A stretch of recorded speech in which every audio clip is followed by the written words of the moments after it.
Let's go to the free kick portion of the show and look at the world of professional soccer.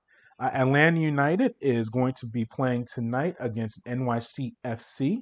They are coming off of a 2-2 home draw against Philadelphia on June 20th. Atlanta was up 2-0 in the contest, scored 2 second-half goals. However, they gave up 2 second-half goals after being up 2-0 and ended up getting the draw. Some positives from that. You can look at the draw extends Atlanta United's unbeaten streak to 5 matches. Anton Walks scored his first goal of the season for the Five Stripes, and Jackson Conway made his MLS debut. And things were looking pretty good for Atlanta going into the second. It was a scoreless first half, and they were able to grab the lead in the 58th minute off of a corner kick. Brooks Lennon was able to deliver a ball into the near post on a cross to Miles Robinson. Now, Robinson was able to get a head on it, and that ball was deflected into the Philadelphia net by Union player Kasper Przybylko. So it counted as an own goal. But you did see some penetration from the Atlanta offense, and Lennon able to get the ball into the penalty box. And while it counted as an own, and Miles Robinson doesn't get credit for the goal, and it's an own goal for Philadelphia, did show some nice offensive assertiveness for Atlanta. They doubled up the lead in the 83rd minute. Lennon once again with another cross into the box. This one he connected with Anton Walks, who drove a nice header past Philadelphia goalkeeper Andre Blake for the 2-0 lead. Things were looking very good for Atlanta, and they looked like they would get a win over Philadelphia, who, remember, eliminated them from the CONCACAF Champions League about a month and a half ago. So Atlanta was looking good as far as getting revenge, at least in MLS play.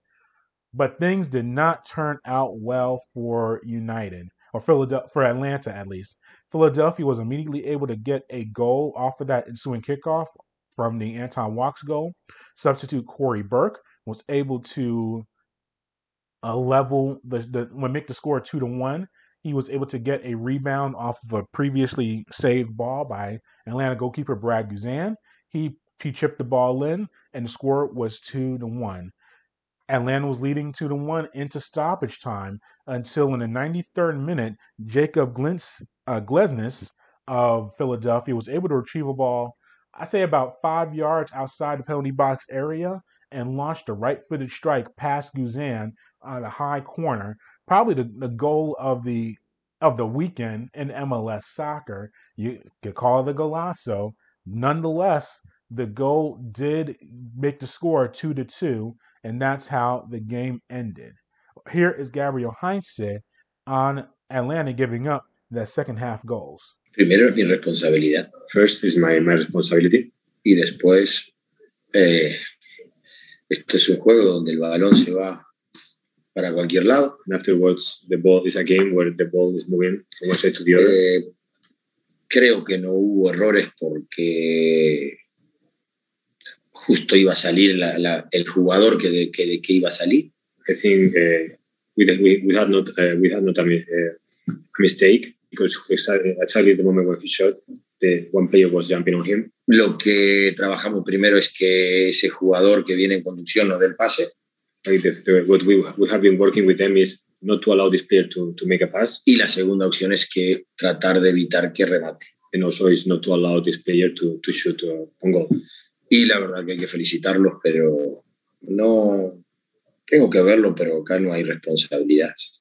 We don't want to talk about responsibility. What we can do is to congratulate them. O es mía por decirles esos dos conceptos cómo se soluciona esa jugada. Or it's my responsibility because it's the way I explain how to solve these kind of situations. And here is Lennon on the team struggling to hold these second half leads. Yeah, I mean, in a soccer game, both teams are going to have chances. They were able to capitalize on their chances late in the game tonight. I thought their second goal was, I know some people can call it, a lucky shot, but we didn't close them out and didn't put pressure on them. So, we need to look at that on film and go back and fix our mistakes. And hopefully next time we have a 2-0 lead, we can keep it. And you have to remember, Atlanta's been in this situation multiple times this year. They struggled at Inter Miami, holding on to a lead. They struggled against Nashville, holding on to a second half lead. These contests ended up as draws and things like that, but they are dropping points in a major way. So, this is just a continual situation for Atlanta not being able to hold on to leads and keep those 3 points. Let's see, from that match, before we get to NYC FC's match today. Actually, I should have mentioned as well, Atlanta had a good chance to retake the lead in the 96th minute when Conway was able to get a shot on goal and he headed the ball into the frame, but it was saved by Blake. The header went right to Blake, and that was Atlanta's best scoring opportunity to get the victory. Here is Brooks Lennon on the match itself. Yeah, we're obviously very, very disappointed not to get 3 points tonight. Up 2-0, just like our last match against Nashville at home. With less than 10 minutes left to go in the game. Obviously, really disappointed to drop the 3 points, but when you're looking at it from a higher lens, I think the overall performance was good, and I'm proud of the boys for how hard we worked, not only tonight, but in the build up in the 3 weeks that we had off. I thought we trained very hard and put everything forth so that we could get a result, and just unfortunate tonight. Yeah, so Atlanta visits New York City FC tonight. It's not at Yankee Stadium. I've been up there personally. I met there 2 times to see Atlanta play NYC FC at Yankee Stadium. They're not doing that this year. I guess with COVID protocols and just the scheduling with the Yankees' regular season, they are playing at Red Bull Stadium in New Jersey.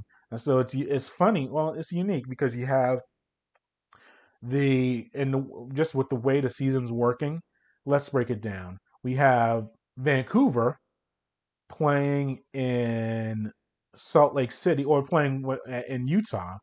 No, they're playing in they're playing in the United States. We know the Canadian teams are, some of them playing in Florida, some playing in the East Coast. But now we have the NYCFC playing at their home games at their rival, the Red Bulls. So it'll be very interesting to see what happens there with that. Gabriel Heinze, the manager of Atlanta United, he will be suspended for the match. He got a 3rd yellow card in that match against Philadelphia, so that means he has to sit out tonight's game. He'll still be able to travel to Red Bull Stadium or arena and be with the team, but he cannot be on the sidelines.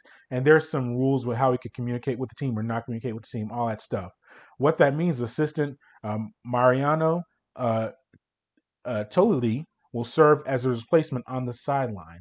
Here is Ezequiel Barco on Heinze's suspension. Sí, primero, va a ser un poco raro porque que no esté el técnico se hace un poco raro, pero creo que desde un principio tenemos una idea de juego muy, muy clara, que la representamos a todos, cuerpo técnico, jugadores, y esa va a ser la idea de mañana, tratar de seguir haciendo lo mismo que veníamos haciendo en los partidos pasados y quedarnos con esos 3 puntos que nos van a venir muy bien. Well, it'll be a little strange not to have our head coach there, but I think we have a very clear style of play, and we all represent that from the coaching staff on down to the players. So that'll be the same idea tomorrow, and I don't think anything will change. And here's George Bello also elaborating on how things may be different or may still be the same with Heinze not being on the bench. Obviously, it's always good to have your head coach out there, but I think we still have the same mentality. His energy goes through not only the players but also the staff too. So, the staff has the same energy as well. So it's not really going to be too much of a change. Like I said, we're all on the same page.